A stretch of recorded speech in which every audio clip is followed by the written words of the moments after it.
Welcome to the Fore podcast. Hey, Dave. We're streaking in the quad. Very cool. I love it. Dave, what's your coat that you're wearing right there? That's pretty cool. I like that color. It looks like okay, the Detroit Pistons. Yeah, this is a retro jacket. This belonged to my dad. I want to say probably got it in the 80s or so. I don't wear it. It just hangs up in the closet. Last time I wore it, my wife told me that I look like a weirdo. I don't think it looks terrible. That's a bummer that she said you look like a weirdo, because then it would discourage you from wearing it. It's obviously pretty. Well, I hadn't put my coat on yet, and she said I was a weirdo. And then I put the coat on, then she's like, "Yeah, you can't wear that." Or your pants, and you still weren't wearing pants at that point. No, because you said we were streaking in the quad. Correct. And you really you got dressed up for the show, which everybody appreciates. Yeah. And you look real good. Anyway, I just figured, if there's any time I'm going to wear this Detroit Pistons retro jacket, it's now. And Dave, you and I both know why we're here. If you haven't already, then please do like and subscribe to the Fore podcast channel here. We appreciate all of you. And Dave, we're talking about the Detroit Pistons currently. They have lost 27 games in a row. Now, the Philadelphia 76ers, they lost 28 in a row, spanning 2 different seasons. But now the Detroit Pistons have hit that ignominious look of being the worst NBA franchise ever. Before we get too far, tonight I thought we were talking about the top 4 worst streaks in sports. Now we are gonna get to the Pistons for sure. Yeah, well, why wait, Dave? I think we should probably, because that's coming up on the list. Why wait? I to be honest, it's pretty sickening what's happening there. The fact that they're the worst team after being the worst team after being the worst team, and on and on and on. Okay. And bottoming out like they did. And then they get Cade, and then they get Jaden Ivey, and then they get Dern, and they get Oscar Thompson. Now, these are good players, Dave. I follow basketball, and these are good players. I'm listening to some local people talk about even Jaden Ivey, how he's not a core piece. Well, you bet your ass Jaden Ivey is a core piece to these Pistons, and so is Oscar Thompson. Now, Troy Weaver has drafted well. He's a good talent evaluator, but he also drafted Killian Hayes. You don't bat 1,000, and you know that as a big NFL fan, and you watch how front offices draft. Well, the NBA is the same. You don't bat 1,000, but you got to hit on some dudes. You got to get those dudes. And I'll tell you, Jaden Ivey is one of those dudes. Jalen Duren's one of those dudes. Cade Cunningham's one of them. And Oscar Thompson is a dude. Those 4 are a great core. And so for anybody to be saying that any of them need to go, they're got their heads up their asses. They need to get players like James Wiseman off the court. They have to get players like Alec Burks off the court. Joe Harris can't stay healthy. I don't know why they went out and picked him up. They need to get players like Kevin Knox off the court. They need to tighten up their rotation, play 8 guys, and have your young dudes ball out and just play as many minutes per game. And they're gonna hit some tough spots throughout the season, of course, but it's not gonna get any tougher than that because the rest of the team is just not doing anything. How do you feel, Dave? How do you feel about this beloved franchise that has won 3 NBA championships, is one of the better franchises in history's terms, and now we have to sit and endure all this? How do you feel? It's a lot to unwrap. So I'm going to say right off the bat, then we're going to say the Pistons' current 27-game losing streak is number 4 all time in the worst streaks in sports. I feel like in this situation, it might be the owner, because the owner came out to say, like, hey, everybody, don't panic. And the fact that he's coming out to say, don't panic, like, owners have a lot of stuff going on. And for them to make a video telling fans not to panic is precisely usually not the a time good that you sign. probably should be panicking. I feel like they should be like figuring out, what do we need to do differently to get a win? I don't think it's just going to happen on its own. I get the impression in my limited experience with listening to this owner, that he doesn't really care too much about winning. And I did a little bit more digging. And since he took ownership of the team, the performance has been awful. So this is an owner that doesn't value winning, doesn't seem to put the right people in place and hold them accountable. Maybe he's a very absent owner who just doesn't care. But the fact that he's saying don't panic is kind of silly, because most Pistons fans right now are panicking because the season, it could not have gone any worse than Well, they what it's could have going right started now. losing the first 27 games. It could have gone worse, but I do understand what you're saying. They had their first 3 games of the season they played. They were in the games. They won 2 of them, and they were exciting games too. I'll tell you, it was an exciting brand of basketball to watch. It sounds crazy, and then they lose the 27 in a row. But Dave, you said that he doesn't want to win. Tom Gores that he doesn't want to win, but I think he does want to win. He doesn't know how to win right now. I think that's the frustrating thing. I do believe he does know how to win in other ventures and portfolios, that kind of stuff. But obviously, winning isn't coming right now. Dave, you want to know what I think? You want to know what I think? I do, but I'll just say I feel like he comes across as a bit of a pushover, and I don't want to sound judgmental because I don't know this. I don't know Tom Gores personally. I just saw the video, and it just seemed like he is directionless right now, and the team is directionless. And you mentioned that they have a lot of talent. It's mind blowing for a team to lose that many games. The NBA is not designed to have a team be that bad. They do have good draft picks coming up. I don't think they're going to be terrible next year and the year after, but right now they're going to be remembered as like the worst team in NBA history. And that's something that's a scarlet letter that fans are going to have to carry with them for a long time. And that's why we're here, Dave, to talk about the crappiest teams in all of sports history. But Dave, before we get there, you know what I think? I think that right now the Detroit Pistons are cursed. I think they're cursed. I think there's some kind of black cloud, some kind of bad formation that has come unto the franchise I get and it. and made them a terrible franchise, because there's no way really, if you think about all the basketball games and all the odds and teams playing 5 games in 7 nights and being on a back-to-back, and the Pistons and those teams being down injured players, and then the Pistons still lose those games. It's not even a comedy of errors, because it is to be expected at this point, which is so sad.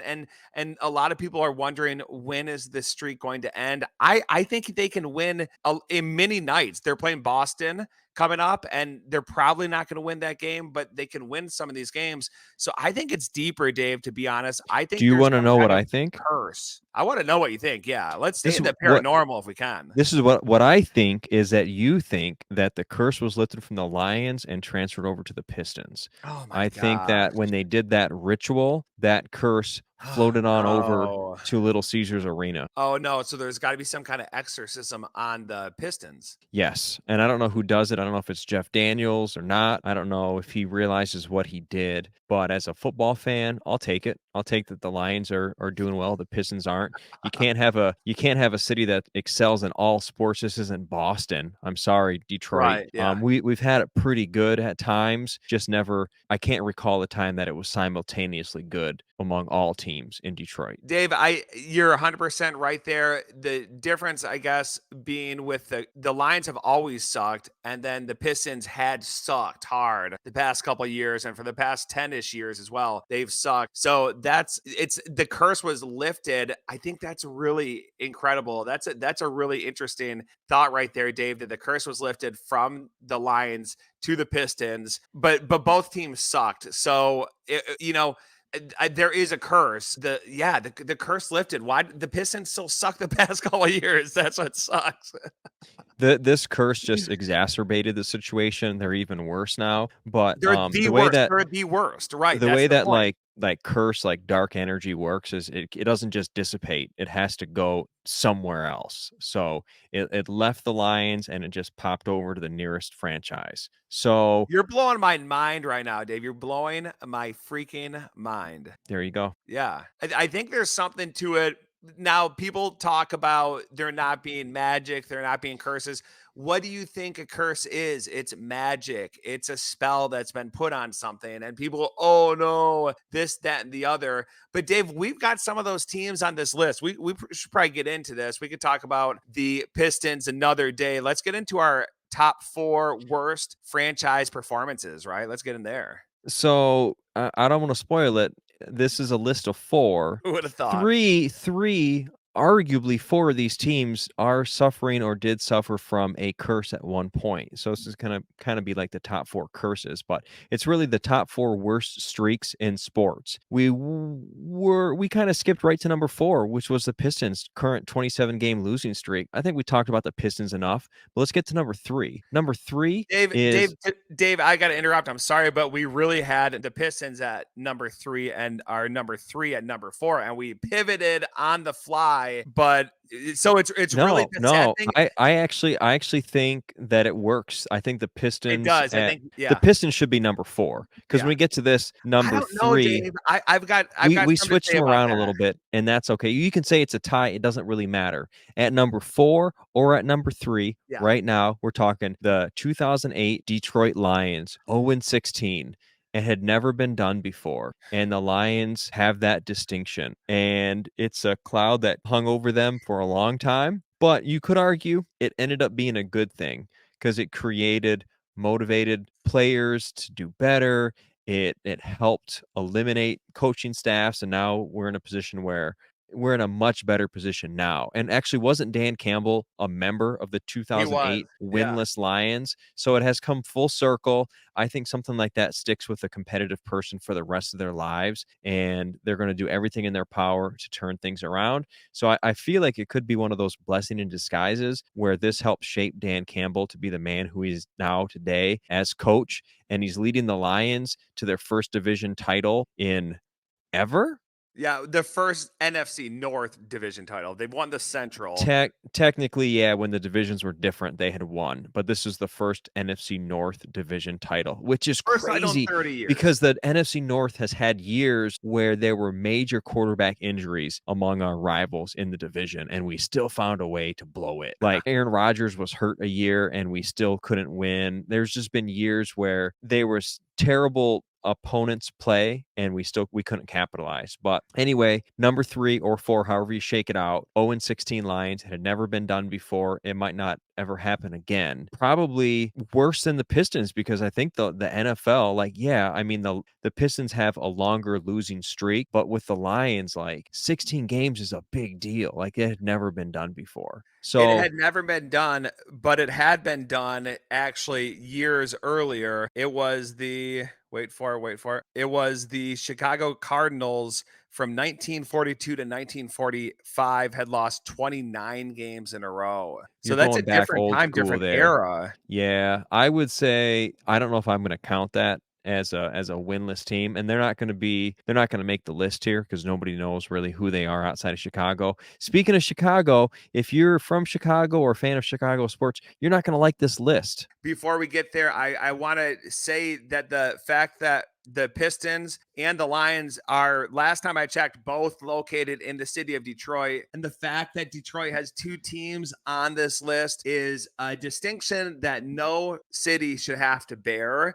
It's truly sad. Now, I will say the Lions went 0-16, and then a few years after that, the Cleveland Browns went winless and 0-16 as well. And so the fact that another team's done it at this point, actually, I think I'd put the Lions at number 4, and that's why I'd move the Pistons to number 3, because this 27 games in a row is remarkable. It's wild. I disagree, and I guess it had slipped my mind that the Browns were also 0-16, but they're not going to be remembered as a team that went 0-16 because the Lions did it first. Right. So yeah. I think the Simpsons Browns, already did it. the Browns are getting away with one on that one because people aren't going to think about it. I do still think the Pistons should be number 4 in Cleveland because are thinking about it, Dave. basketball, there's lots of terrible records in basketball. If the Pistons keep going, they lose like 32 in a row, maybe they'll be number 3. But as of right now, 27 losses in a row, I don't think it's that big of a deal, honestly. You tell me, like, you're a basketball fan. Is this a big deal? Like, how It's hard a is huge it? deal. You'd have to intentionally lose those games, wouldn't you? It's a huge deal. No, you wouldn't. That's why they're cursed. That's why there's nothing else explainable in this instance. But it is quite remarkable now because of the 3-point line and the volume of 3-pointers that go in as well. So you could be a not the most athletic team in the world or not have the best player, so to speak. But if you have some good 3-point shooters, then you're going to have some nights where you go off. You might shoot 18, 19 3-pointers, and you're going to win games like that. So the chances of losing this many games in a row that the Pistons have, it's pretty unfathomable at this point. It's just hard to believe. With the 3-pointers, it really is a game changer and more of an equalizer for some of the teams. That's why it's especially absurd. Yeah. Mhm. So do you think these 27 losses in a row, and if it grows to more, do you think this is going to have a permanent effect on these young players? I think it does. I think it has that distinction that you said earlier. The first ones to have done this, and if there's no headline attached to it like that, first ones to have done this, I think it stings a little bit less. But you know that you're now known for something. Everybody knows what that one thing is, and I think it stings and it hurts a lot. We'll see how that ultimately plays out. And you said Campbell might have gotten some of his grit from that winless season. You could 100% be right. Let's hope for the Detroit Pistons' sake and all those players. Some of them are going to move on, of course, but let's hope that they have great careers and they're good numbers and that the curse is lifted. How are we going to go about getting that curse lifted, Dave? Hallelujah.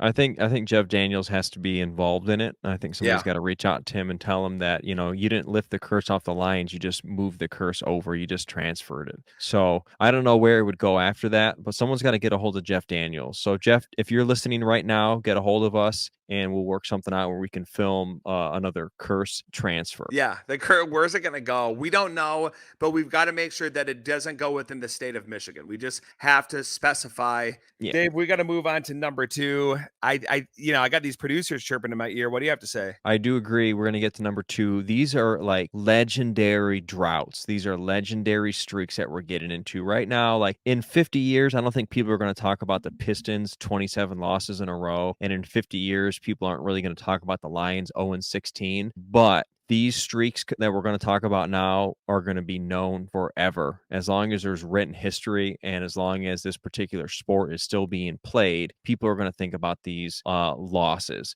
So at number 2, we got the Chicago White Sox, 87 seasons in a row without a World Series. And that was from 1918 to 2004. All right. So I'm personally not a huge baseball guy, but I do kind of follow from time to time. And I am somewhat versed on history of baseball, and the Chicago White Sox going 87 seasons in a row. Some people think that was the curse of the Throne World Series, where 8 of the White Sox players were involved in a scandal where they let the Cincinnati Reds win the World Series that year, and then for 87 years in a row after that they couldn't get back there. So that's quite a scandal, and it's actually been discussed in like major movies, major shows. It was a plot line in Boardwalk Empire. Arnold Rothstein was the one that paid these players off to fix this bet, and that was just a dark like a stain on baseball for quite some time. And are you familiar with that at all, Alex? Yeah, I The have scandal? heard. I'm not as up to it as you are, Dave, but I have heard the story. I think it's fascinating, absolutely fascinating. And the fact that a curse can follow you for that long, pretty remarkable, Dave. Yeah, it was called the Black Sox scandal, and it was the 1919 World Series against the Reds. So it took them 86, 87 years to win a World Series title. Good for Chicago. It was one of those streaks that people thought, like, will this ever end? I remember, Gosh. it came up quite frequently. Anytime you talk about, the White Sox season, it's just going to be the year they break the streak. So they finally Yeah. got that monkey off their back. Good for them. Dave, it's so bizarre because Detroit has 2 teams in the top 4 here, and then Chicago is who do you got at number 1? I don't want to sound like I'm picking on Chicago because, we'll talk about the honorable mention here. It just barely missed out. But at number 1, we're talking the Chicago Cubs. They went 107 seasons without a World Series title from 1909 to 2015. Yeah, that's pretty wild. Now, the one thing, to my recent memory of all this, that I always think about is the Bartman incident, where the player, it's one of the playoff games. The Cubs they're the dominant team that year, and it looks like they're finally going to make it to the World Series and could win. And then this guy, this schmuck, he puts his hat out, and he catches what could be a home run ball. He catches it in his hat, or maybe a mitt. You remember, Dave? What I was that? do remember, and right off the bat, I'm going to disagree with you. I don't think Bartman was a schmuck at all. I think he just got totally hosed, and he became the scapegoat for a terrible team losing. It's not like that play was the only, it was the last play that decided the game. There were still several innings to go after that. And then I want to say that there was another whole game to go after that. I think the city of Chicago was like so amped up to find somebody to blame that they focused all their hatred towards him. And he did what most fans would do in that same exact situation. And if you look back at the tape, he was not the only fan to reach out to catch a ball coming his way. I think that if the outfielder hadn't reacted the way that he did, I don't think anybody would have thought about it. But his whole life up until 2015 when they won, his whole life was turned upside down. And the sad thing is, Bartman was a lifelong Cubs fan, and he just totally got hosed in that whole situation. I don't think it was his fault. Everyone hated him, and everyone who hated him, bunch of losers, because they couldn't just admit the Chicago Cubs didn't have what it takes. There's a reason they'd gone that many years without a win. And then one guy reaching his hand out to catch a ball that was coming his way, you're going to blame him for the curse.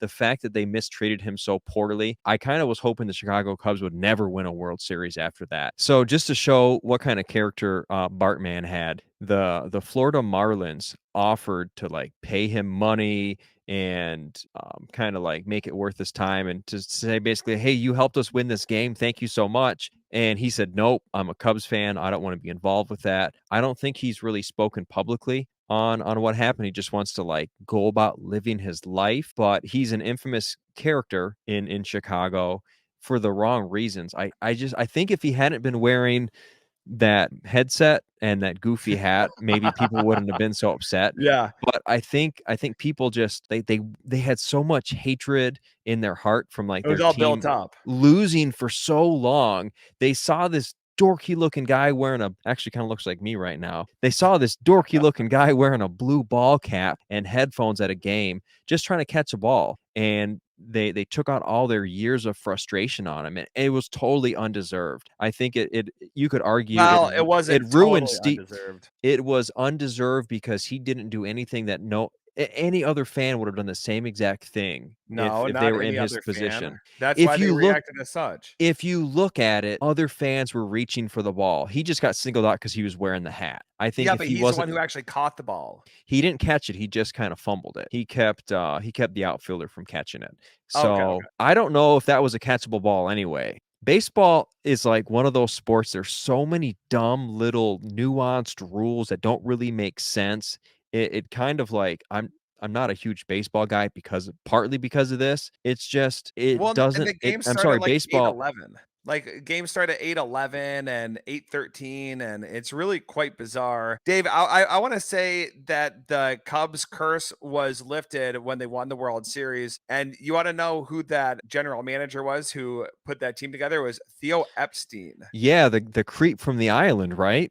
No, Dave, a different Epstein. Gosh, what a black stain. You've got to share the same last name. But Theo Epstein, he was also the GM of the The Red Boston Red Sox. Sox, and Yeah. they're not on the list. So I'm a little surprised they're not on the list. Yep. So you know why I didn't put the Red Sox on the list? Because they had one fewer season of futility than the White Sox, but also when they did break the curse, they crushed the curse. So I can't really feel bad for them. Yeah, it's an honorable mention for sure. You could argue maybe we could bump out the Pistons because I think, like I said before, in the broad scheme of things, in 50 years, people aren't going to be talking about the Pistons losing streak, but it's topical right now. You could Perhaps. argue the Red Sox make the top four. I just didn't want this to be like a too baseball centric, but the Red Sox, the curse of the Bambino, they went for 85, 86 seasons without a World Series title, and then they crushed it after that. So I don't feel bad for Boston fans because they've enjoyed tremendous success. I think they're one of the most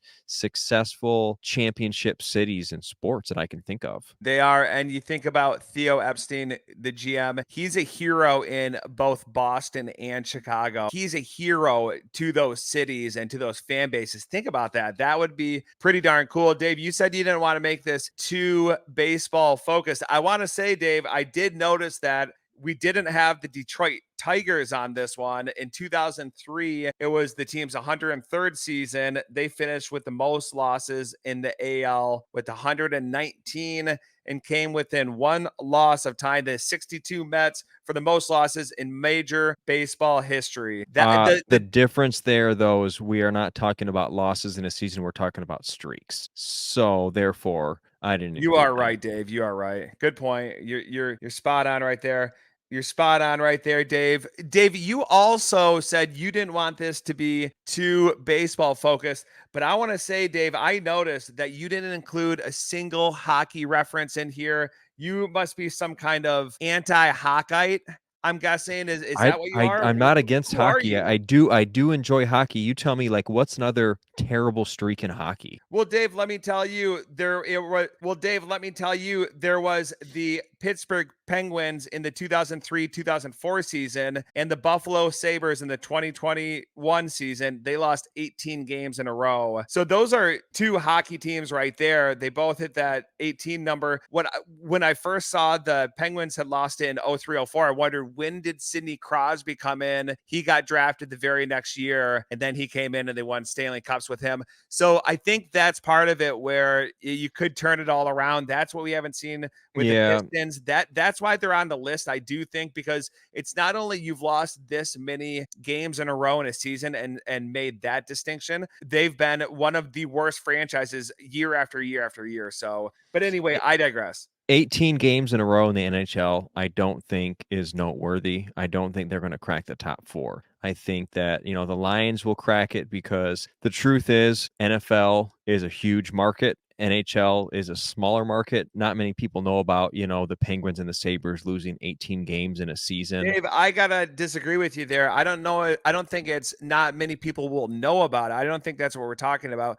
I think we're talking about the most impressive streaks here and worst streaks. The worst, the worst streaks, of course, but it was sarcasm. And so with these hockey teams losing 18 in a row, think about it. They didn't tie. They might have gone into overtime shootouts, but goalies get hot in hockey games. And that's why you might have an 8 seed win one year and then they win the Stanley Cup. In hockey, that goalie plays such a bigger variable in the outcome of the game.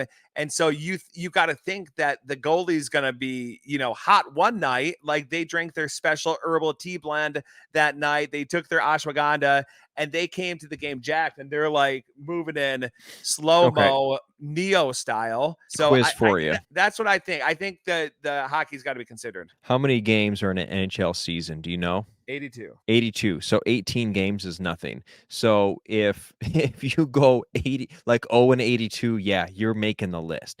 But 18 games in a row, not a big deal when your season is that big. And that's why I actually kind of think the Pistons losing 27 in a row, not that big of a deal. The Lions losing 16 in a row, big deal. And these baseball streaks, huge deals. We're talking like decades. We're talking generations of fans. You could have like 3 or 4 generations of fans that have never seen a World Series in a family. That's crazy. So 18 games, that's nothing. I think if we talked about top 4 worst NHL streaks, yeah, maybe the Sabres and the Penguins make that list. But if we're talking like all sports streaks in the US, it doesn't even sniff it, not even close. Yeah, you're right, Dave. In the WNBA, for an honorable mention, the Tulsa Shock and the Indiana Fever, 20 games each. The Shock in 2011 and the Fever in 2023. But the Shock, they were no longer in Detroit where they won all those championships. So it's funny what an enigma the city of Detroit is. We've won some of our championships. We got to get some more. We obviously got to get some more. Let's hope this is the year of the Lion. I think it's a fascinating topic is, streaks in sports. And I feel like we could do a little bit more digging and maybe with the help of our viewers and subscribers and casual viewers, they could comment. If you guys can think of a better streak or a worse streak that we missed, please comment it because I feel like you start opening Pandora's box. Like, where do you talk about high school football? I know there's high school football teams that haven't won a Of game in course. like 5 years. Of course, I think it comes down to the amount of time between all those losses, all that futility. And now we do talk about playoff streaks and droughts, and then we talk about games lost. So it is a little bit different. It's just sometimes I think it's how long does it live in the zeitgeist? And you're talking about the Pistons; they're not going to be remembered for their 27, 28, whatever it turns out to People be. aren't going to talk about this in 10 years. Yeah. Well, Here's what I I think. Baseball has been America's game for so long, and those streaks are just so long, spanning like 86 to yeah, they're like 105 American. plus years that you have to include them because that was a streak that went through the height of baseball. I think baseball's on the decline right now, but when you look back like as a whole for the lifespan of baseball, those were just huge streaks. Huge.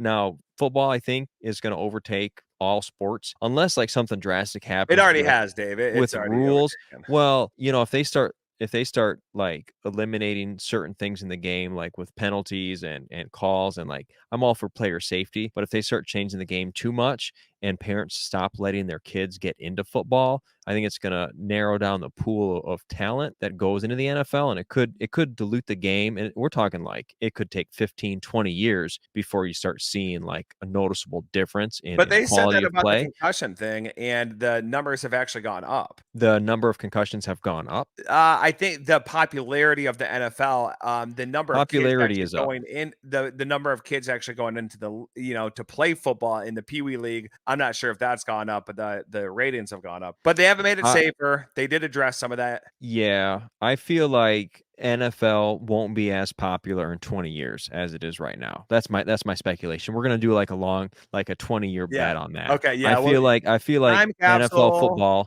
would kind of decline. And I feel like, with rule changes in baseball, like with the pitch clock and the timing of it, baseball popularity has improved. But for me, I didn't grow up really on baseball and I don't really have a rooting interest in it. So that's why I don't follow it as much. Yeah, I feel kind of intrinsically connected to baseball in a certain way because I was born in 1984 and the Detroit Tigers won the World Series in 84. So that's pretty I just special. I okay. I think I gotta just put my foot down and say that you can't take credit for that, Alex. That's nothing you did. I was You were not 3 responsible for that. months. I was 3 or 4 months along, and I think just that life force of me here helped. Yeah, I won't take all the credit, but I'll take some of it, of So course. you are willing to accept partial credit for the Tigers winning the World Series in '84 because you were born in '84. Yeah. Okay. Well, if you're a viewer out there who disagrees with Alex's crazy take that he's cosmically influencing a team winning the World Series simply by being born, I want you to comment. So, Yeah, and if anyway, you think we should try to lift the curse for the Detroit Pistons, then do leave a comment below. Dave, we got to wrap this baby up. See what I did there? We got to wrap it up. Thanks, everybody, for tuning in, and like and subscribe if you haven't already. We'll see y'all next time on the Fore Birdies podcast.